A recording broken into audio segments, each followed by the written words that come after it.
quick message before we start. We hope our conversations open up new perspectives and new ideas for our listeners, and our goal is to be informative. But we want to emphasize that this isn't a substitute for individual therapy, and we're not providing medical or psychological advice here. If you feel moved by what you hear and you want to explore it more deeply, or if there's something in your life you'd like to work on, please reach out to a gender-affirming therapist online in your area. You'll be glad that you did. Welcome to the Psych Out podcast, where we find queer joy in demystifying gender, sexuality, representation, and care through the lens of psychological study. And now your hosts, Chris and Jen. Welcome to the Psych Out podcast. My name is Chris Dobbins. I'm a master's student studying clinical psychology, and with me is my good friend, Jen Bailey-Guerra. I'm a licensed clinical psychologist. So, Jen, what are we going to talk about today? Today, I think we wanted to talk about the tension that we have in the trans community. Oh, and I would say both of us identify as non-binary. Is that what the term that you would use too? Yeah, very much so. Yeah. And my pronouns are they, them in some contexts, and she, her in others. I'm strategic. They, them over here. Yeah, we're all strategic when we have to be. Yeah, exactly. So we wanted to talk a little bit about the sort of tension historically, and then I think currently in our community too, between the idea of medicalization, which involves some amount of classifying trans experiences as having dysphoria, having suffering, but also gives us access to medical treatment, versus the liberation model that is about like claiming who you are and experiencing joy because of it. So trans pain versus trans joy, and like medicalization versus liberation. Love that. Mouthful. Yeah. That was a mouthful. I just wrote a 10-page paper that was like adjacent to this, talking about the history of medicalization. Oh, and, wow. 10 pages was not enough. And then I gave like a 2-minute summary of it to my class. Like that was the format, write the paper and then talk about it for 2 minutes. I'm like, okay, this is also not enough. Yeah. So we're going to see how much of this we can cover in 30 minutes. Yeah. Good luck to us. I should shout out the book, Transgender History, The Roots of Today's Revolution, which is by Susan Stryker. A lot of the information that I have about this, I got from this book. It's really, really readable, but also really comprehensive. And most of us will learn a lot of things we didn't know by reading this book. All right. Way back in the day, Chris and I did a lot of research on the development of the concept of post-traumatic stress disorder. And one of the things that we identified was beginning to classify it as a medical problem was largely created so that people could use psychological methods of getting people back on the battlefield. Mm-hmm. And so I really want to start with like one of the other tensions here, and that is between medical interventions that are designed to normalize, right, and exploit, versus medical interventions that are designed to support joy, to encourage joy. Mm-hmm. And there's a quote I want to read from this book, from Stryker's book, about sort of the dark side of medicalization, right? And it says the state's actions, meaning like national, like government and that kind of thing, although I think also other systems, often regulate bodies in ways both great and small by enmeshing them within norms and expectations that determine what kinds of lives are deemed livable or useful, and by shutting down the spaces of possibility and imaginative transformation where people's lives begin to exceed and escape the state's uses for them. I love that. I think that's the pivot point or the axis between liberation and medicalization, right? And between medical intervention for the sake of self-realization and medical intervention for the sake of normalization. Yeah.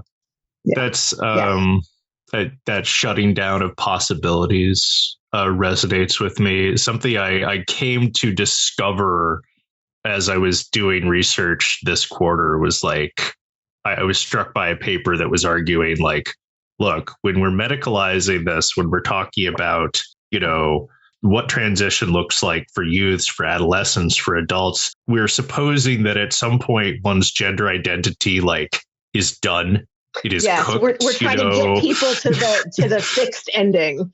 Yeah. And I realized for myself, like, oh yeah, I do not think it works that way. Like, I do not think the possibilities should or can be limited in that way. But the medical model is so invested in doing that. Yes. And I think that for some people it does. Yeah. For some people it can. But for many of us it doesn't. And when this is another, joy versus suffering, when we're out of a model that requires us to have a narrative with a beginning, a middle, and an end, we get to be joyful about those transformations instead of frightened. And it is the case that a lot of the like fear and paranoia right now about trans folk, especially children, is, oh no, what happens if they think differently about themselves later in their lives, as opposed to, hey, this is neat. They might, think about themselves in various ways throughout their life. It's considered invalidating. And I think you're right to connect it to the medical model.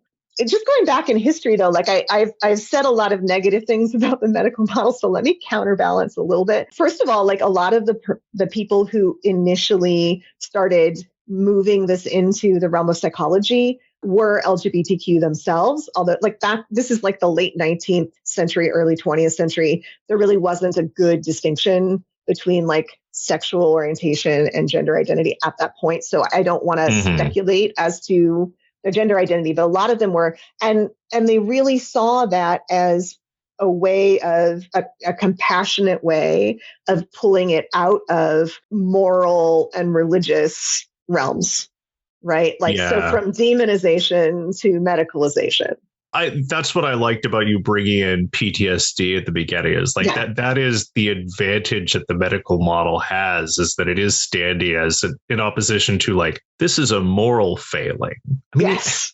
In practice, it doesn't always, because we don't, only apply our thinking about medicine to things we see as medical. But at its core, as a theory, you are trying to argue that no, PTSD is not a moral failure. You are not a coward, Right. And exactly. This applies here as well. Yeah. And the problem, though, is, and this is where the biological, like, it's a natural variation thing came up. And in fact, like Hirschfeld, this was really beautiful that I read. Hirschfeld, one of the earliest people medicalizing or treating transgender identities as medical in Berlin, in pre-World War II Germany, was positing a theory that we are all like a combination of sex characteristics, of psychological experiences, cultural influences, all sorts of things that go into the human soup of sexuality and gender. And therefore, like, essentially each of us has a completely unique sexuality and gender, which I think is so forward thinking and beautiful. And his idea was, therefore, we should recognize all of these things as natural, with the idea that nature is inherently something that people will take as positive. But what happened instead was, oh, wow, they're naturally messed up. I guess we have to fix them or ostracize them. Like it ended up in like a Frankenstein's monster sort of discourse, Yeah. But it was at the time, like, that's one of the arguments that allowed him to get like a lot of surprising, like, forward-looking political responses to trans people in the city at the time, including being able to register as a trans person as the gender that they are instead of the gender they were assigned at birth. So yeah, it's such a double-edged sword. And the other thing that I would say is like the early organizing in like late 20th century, when we're like heading into the era of the 1960s and more like civil rights and liberation stuff, a lot of that involved like networks of trans folk who were connected to doctors who were doing research, including Kinsey, who most of us know, networking with doctors, networking with trans folk. And that actually was one of the ways that trans community would start to gel in various places where that research was happening, and where there was like a good relationship between doctors and researchers and many of the trans people they were working with. So it even is sort of like a stepping stone to the later organizing things that happened in the liberation movement. So I wouldn't, like sometimes they actually feed into each other. Yeah, no, that's really interesting.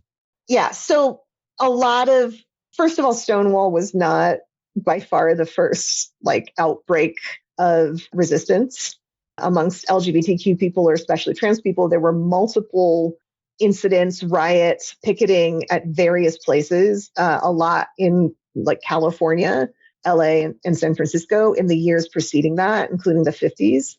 Mm-hmm. And side note, there was a lot of organizing for trans rights that happened and was successful moderately. So in this era, Louisiana had a law allowing people to change their gender on their identity markers at this time. Ooh. So sit with that for a second. But so that was the law that they passed in that era, not like, that's really interesting. Yeah. So there were a number of incidents at various places. They were all like eating establishments. A lot of them were like lunch counters or cafeterias. And they were using a model that came out of the civil rights movement that many of them were either involved in or directly affected by, because we're talking about a lot of people of color, right? And that sort of started to build the momentum and build the steam that really like erupted for the Stonewall riots. Mm-hmm.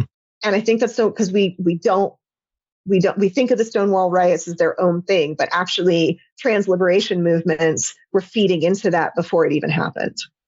Yeah. Right. Okay. So that's my spiel for now. There's so much more history that I love, but I'm going to stop there.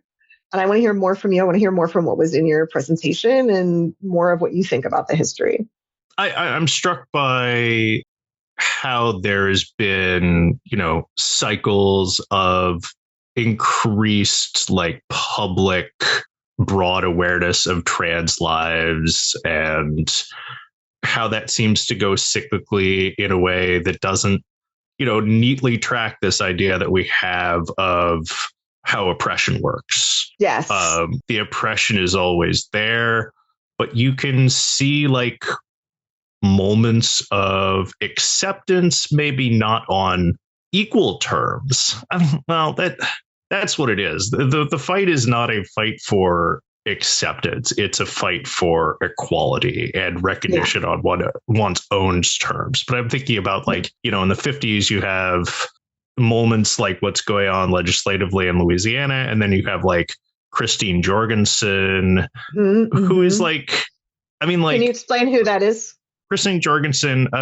I've written about this a couple times in papers now, where I was growing up in the early 90s. So as a young person, like a little before Wikipedia, like my entire notion the dark times before Wikipedia. The dark times before. I don't want to say pre-internet, but like, I was growing up in an era where one could not easily Google things. And so the entire horizon of my sense of what it could mean to be a transgender person was like literal playground stories.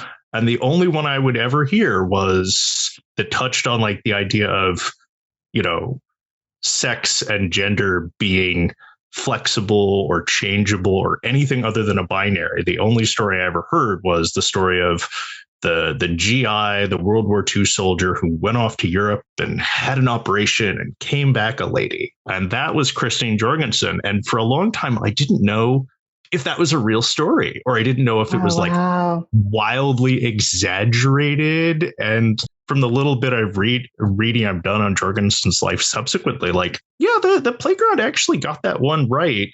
And there was she worked and moved as an activist for decades afterwards. She had a very successful autobiography. And, you look at the media, obviously she's being presented as a curiosity, but she was able to use that platform for herself and for the community that she represented. And I would add that medicalization played a big role in the way in which she had access to that. First of all, because she came back and was very, conforming to our expectations for the way that a cis woman would look. Mm-hmm. And And also, like, part of the story, the salaciousness of the story was, this is what medical stuff she was able to do, what she did. So it legitimized her and also made her more visible, more interesting to the public. And this is one of those ways that medicalization and liberation are sort of mixed in a soup together.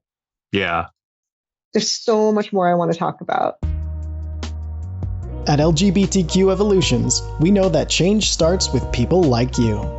Every act of kindness, every dollar, and every moment of your time brings us closer to removing the barriers that prevent our friends and family from being themselves. Together, we can create a brighter, more compassionate future for our community. Donate today with the link below. So the first half of the conversation that we did was really focusing on history and the way that we've developed a medical idea of being transgender or transgender experience versus a liberatory. This is a life that I want to embrace for myself and I want to create for myself for the sake of joy, right? And how intertwined those were. There's a wonderful quote that I want to bring out of Stryker's book that I think summarizes this, which is, I'm paraphrasing, but when medical advances were such that there was the hope that transition could happen in a way that would fulfill people's desires for their bodies and their social roles. Once you start having hope is when you start using your energy to advocate for a happier life versus using your energy to try to survive. So I feel like that is kind of, if you wanted to summarize or tie into a bow, which you really shouldn't, but if you wanted to, like, that part of the conversation, you do that. And I think what we want to do now is get much more focused into psychology, and which is our areas of expertise, and talk about when we really started diagnosing transgender experience, starting in the 1980s, and what those diagnostic criteria look like and how they impact us. So in the second half, we're going to use some terms and concepts that if we don't explain now, it's going to sound like two people talking shop and shop that you don't belong to. So we're going to define a couple of things. And the first is what the DSM is. Chris, take it away. Okay, so we're looking at the history of the diagnosis of trans people, the medicalization happening through these diagnoses. And the diagnoses in an American medical context are laid out in the Diagnostic and Statistical Manual of Mental Disorders. This is always shorthanded as DSM. So we're looking at the history of how this manual has been revised by the American Psychiatric Association from the 3rd edition through currently the 5th edition. And there's a text revision of the 5th edition. So we're really talking about, what is that? We're talking about 4 different books. Yeah. And that sounds like, this sounds on the surface like very nerdy, and like partially because it is, and nerdy is wonderful. But also there is so much like politics and activism and passion behind what ends up in these books. And the story of it is really fascinating. The story of how, say, like homosexuality was removed from the Diagnostic and Statistical Manual is a drama in and of itself. Maybe coincidentally, maybe not, an entry focusing on transgender experience was put in the version after the one that took homosexuality out. So as we were starting to de-medicalize homosexuality, at least in professional circles, we started more formally medicalizing transgender experience in psychological circles. So as we started doing that, and I say we, I wasn't alive. Well, I was alive, but I wasn't a psychologist in 1980. But let's start, first of all, like the way that these diagnoses are formed are committees that meet over the course of years, usually made up of supposed experts in the field. I actually do not know who decides who is an expert in a particular field. And I will say that up until recently, the idea that a member of the community that is being discussed being the primary expert in the field was like not a concept. Yeah. So that's a recent idea. So I mean, the sense I get of how you determine how the APA is determining who the experts are is, who's publishing the most papers on these issues that are then getting cited by their peers. So if you're not publishing academic work, you're not getting like your research or your point of view is not being reflected in the DSM. So let's say you're subject to systemic marginalization that keeps you from being able to complete university degrees or get prestigious appointments at, top universities. Like a lot of trans folk, you're not going to have a big voice, at least in the 1980s, right? In that. So it's voted on by committee, essentially, with input from other professionals and members in the organization. And so it's not, we always say there's no blood test for mental illness or mental disorders. And in fact, like the definition of it is vague and shifting, right? So in the 1980 version, do you want to talk about gender identity disorder? This is the first real disorder focusing on transgender experience. Before that, I think they still had something called transvestic fetishism, which is not transgender experience, but was kind of one of the ways that they, especially trans women, would classify them under the diagnostic criteria they already had. But gender identity disorder comes onto the scene in 1980. So the interesting thing about gender identity disorder is it's bounded by what the authors didn't know and what we still don't know about how anyone, cisgender, transgender, forms an internal sense of their gender, of what that means to them. This is a process that we know and knew then starts very early. Kids start being able to assert their gender at a little bit before 2 years old, and they can identify other genders. They can this concept is in there, but how that evolves to what it means to people is really pretty opaque to us. So gender identity disorder really attempts to diagnose a problem with this, a disorder of this development by looking at second or third order effects, I would say. I'd go with third. For sure. Yeah. Because it's looking at, is this child playing with with other children that share their assigned gender at birth? They're not even at the point of using that language, but they're is the kid playing with the kids that look like them? Is the kid constantly playing with dolls when they're not socially, when that's not socially encouraged?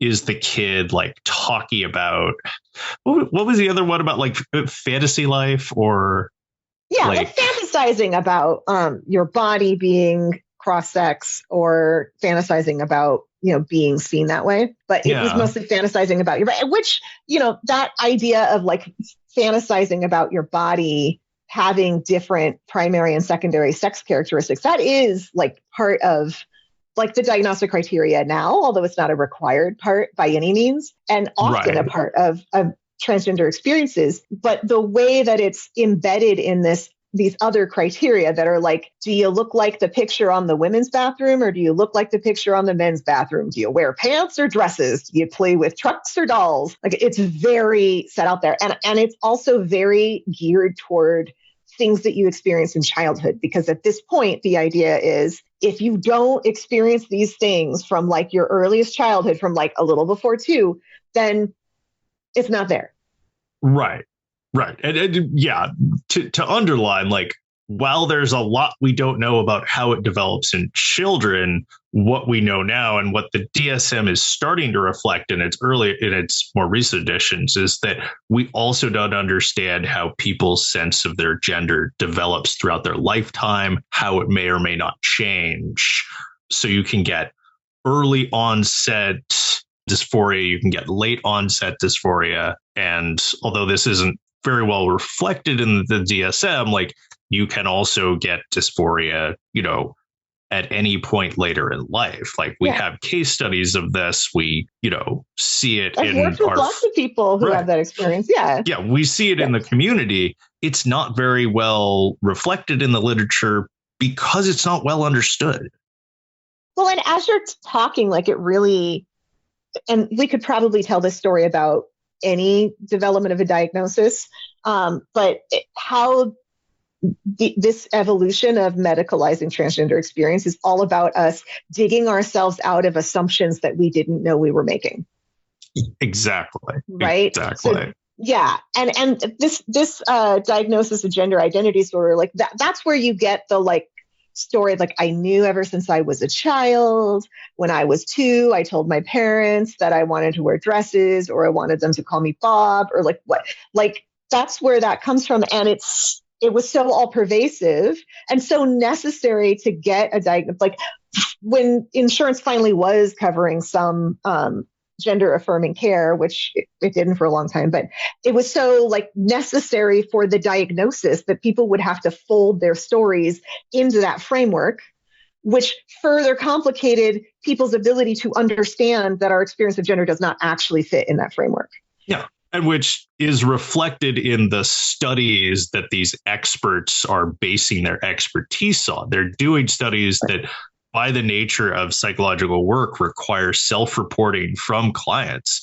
But the politics of what you have to do as a trans person to get care means that you are incentivized to tell your story in a certain way, which, may not be fully wrong for you. It could be completely wrong, but it might just be a process of emphasizing certain things. And the papers bear out, like, we simply don't know.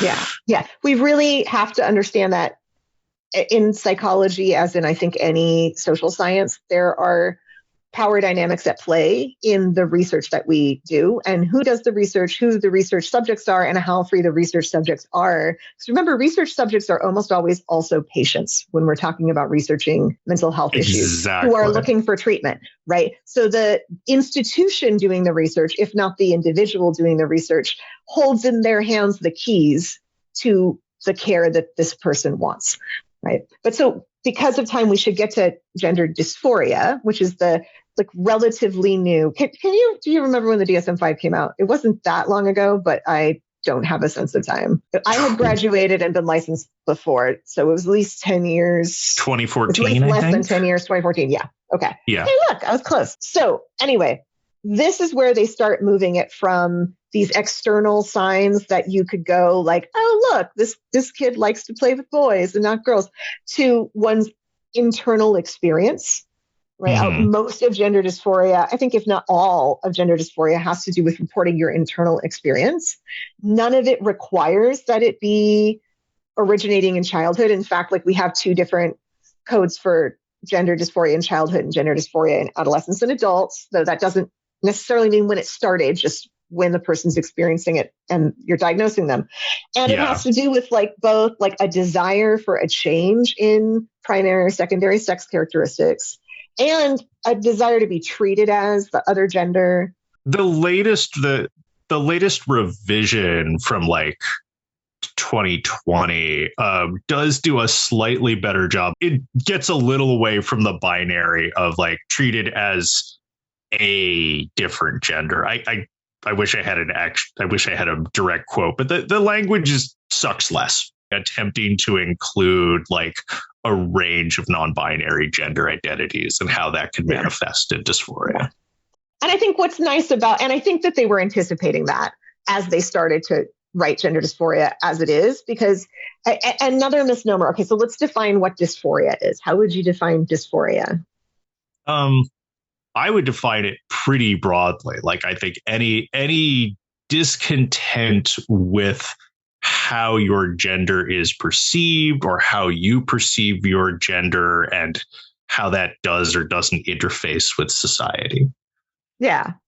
And first of all, you can have dysphoria and not identify as trans or non-binary. That's absolutely a thing that happens. Yeah. And I think we have the idea that has to mean that you're suffering. Like that's our, I mean, the prefix for dysphoria certainly sounds like it, right? But actually you can go through the diagnostic criteria and it's, you want to transition and though you don't have to want to transition, right? You strongly identify as, to use their language here, the other gender. You strongly want your body to be different in its sex characteristics. It doesn't have to be you suffer because of it. A lot of people do suffer because of it. And I don't want to minimize that at all. Like, there is a reason why I strongly believe that it is right for it to be covered by insurance as necessary. And in some cases, like crisis level medical treatment. I have absolutely had patients who I would be afraid for their lives if they did not have access to gender affirming care. And I am afraid for people's lives in this country right now because of that. And also the misnomer, the idea of dysphoria, and one of the problems with the name of this diagnosis is it makes everybody think, oh, the suffering trans folk. Yeah. Right. And that our goal here is to relieve suffering, not to help people live a life that they want to live, which are related but different goals. Yeah. Yeah, exactly. Yeah. And we're still stuck in that, like, our insurance companies don't tend to care about us wanting to like self-actualize and live like a genuine life in the world. Like, you can get some insurance coverage for things like that. You get gender affirming care if you're cis in a number of ways, which we can get into another time. But generally speaking, insurance wants to be like circling back to what we started out with. How can we treat you so you can get back to the workforce? Mm-hmm. Mm-hmm. How can we treat you so you seem normal? Right? How can we treat you so you don't annoy your family? Those are some of the like underlying things running through the relationship between psychology, psychiatry, and like insurance companies. Mm-hmm. So that ends up going into like when I do surgery, like surgery letters, one of the things that I will do is like, let's talk about the emotions related to this, not only because it's very important, but also because it's helpful to be like, hey, insurance, this is a problem that you could identify and define as the kind of problem that you care about. Yeah. Right. But if you look at the diagnostic criteria, it does not have to be. And that's one of the things I really like about what they did. There's a lot of things that people do not like about it that I think are very fair. And the word dysphoria there is one of them. One of the things folks don't like. But I do, if you dig into it like that, it's not about suffering. It's about what you want in your life. And that's really beautiful. Yeah. Just hiding underneath the surface of this diagnosis is something really, if we just like squint at it and maybe refine it a bit, that development from gender identity disorder to gender dysphoria, there's something really beautiful about that and beautiful about what we're saying we're doing as psychologists. Mm-hmm. Yeah, I have a whole other tangent I want to go on, but I think we should be wrapping up. Okay. We'll do the tangent another time. I want to hear the tangent. Yeah. As soon as we wrap up, you have to tell me the tangent, and then you can tell everybody else the tangent later. We're going to leave you in suspense. That's how we like to do things. We're going to leave you in suspense. What is Chris's tangent? I love it. Chris's tangents are always great. So sometime soon, featuring Chris's tangent. And I think next time we're going to talk about demystifying gender affirming care. So we're going to go from, the stuff on paper to how this works in real life for folks in the field. Yep. Yeah. Talking about moving beyond what does the document say you need in order to receive care, and then talking about what does that care actually look like. Yeah. So at this point, I want to just talk about very briefly what brings us together to do this podcast, other than the fact that Chris is awesome and I love working with them, and it's great to have these conversations, and I think people would like them. We're both on the board of a developing nonprofit called LGBTQ-affirming. We're based in California because that's where I'm licensed and where Chris will one day be licensed. And our goal is to provide low cost but high quality counseling throughout the state of California online, with counselors who are paid a living wage and therefore stay long-term to do the work, who are substantially trained and experienced. Also to do hassle-free, quality, gender-affirming surgery approval letters. And then finally to do a lot of training for other professionals in the field and paraprofessionals on how to do gender-affirming care, or at the very least, how to make your practice not actively harmful for your trans clients. So that's kind of what's bringing us together for this today. And hopefully you'll check out more of that. I'm sure our link will be somewhere in a description that exists on the show notes. Internet. in the show notes, whatever those are. So that's what they always say at the end of podcasts. Check your show notes. So in that, you can find more information about it. Yeah. And next time we're going to talk about something a little less on the page and a little more in the world. Mm-hmm. All right. Great talking to you, Jen. Thank you. Yeah, always. Thank you. And thank you for listening, everybody. You've been listening to the Psych Out podcast. For more information on today's subject, information about our charity, or to find our Patreon, check the links below. Join us next time to learn more about the psychology of who we are. These are difficult times. We know that some of you out there are suffering so much that you might be thinking of ending your life. If you're having thoughts of suicide, please reach out to professionals for help. You can go to an emergency room, call 911, or reach out to the hotlines we have linked in this description below. I know that many of us have had bad experiences in medical settings, but there are people, many people in this field who want you to live. Please reach out for help so that you can find them. We want you around for our next talk.